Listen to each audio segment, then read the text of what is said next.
అపోస్తలుడైన పౌలు కొరింథీలకు రాసిన మొదటి పత్రిక 8వ అధ్యాయము. విగ్రహములకు బలిగా అర్పించిన వాటి విషయము.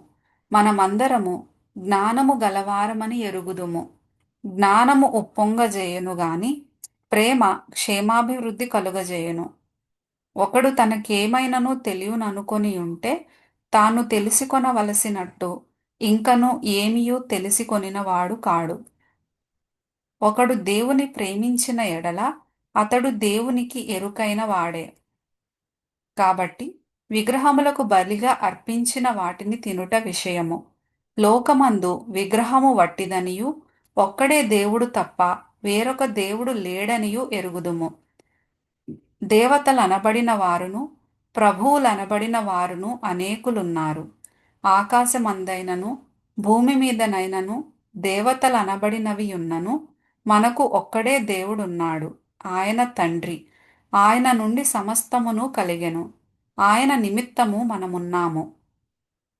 మరియు మనకు ప్రభువు ఒక్కడే, ఆయన యేసుక్రీస్తు. ఆయన ద్వారా సమస్తమును కలిగెను.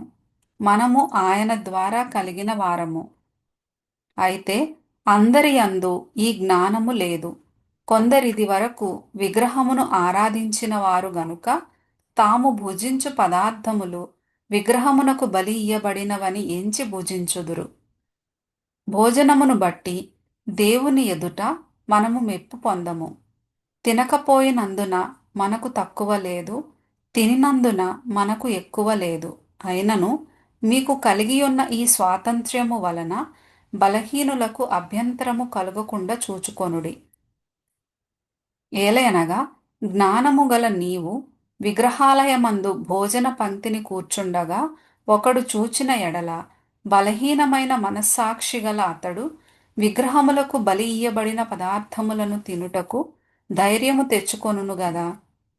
అందువలన ఎవని కొరకు క్రీస్తు చనిపోయెనో ఆ బలహీనుడైన ఆ నీ సహోదరుడు నీ జ్ఞానమును బట్టి నశించును.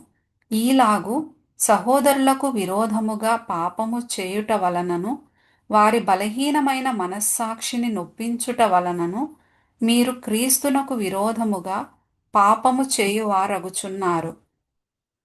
కాబట్టి భోజన పదార్థము వలన నా సహోదరునికి అభ్యంతరము కలిగిన ఎడల నా సహోదరునికి అభ్యంతరము కలుగజేయకుండుటకై నేనెన్నటికిని మాంసము తినను.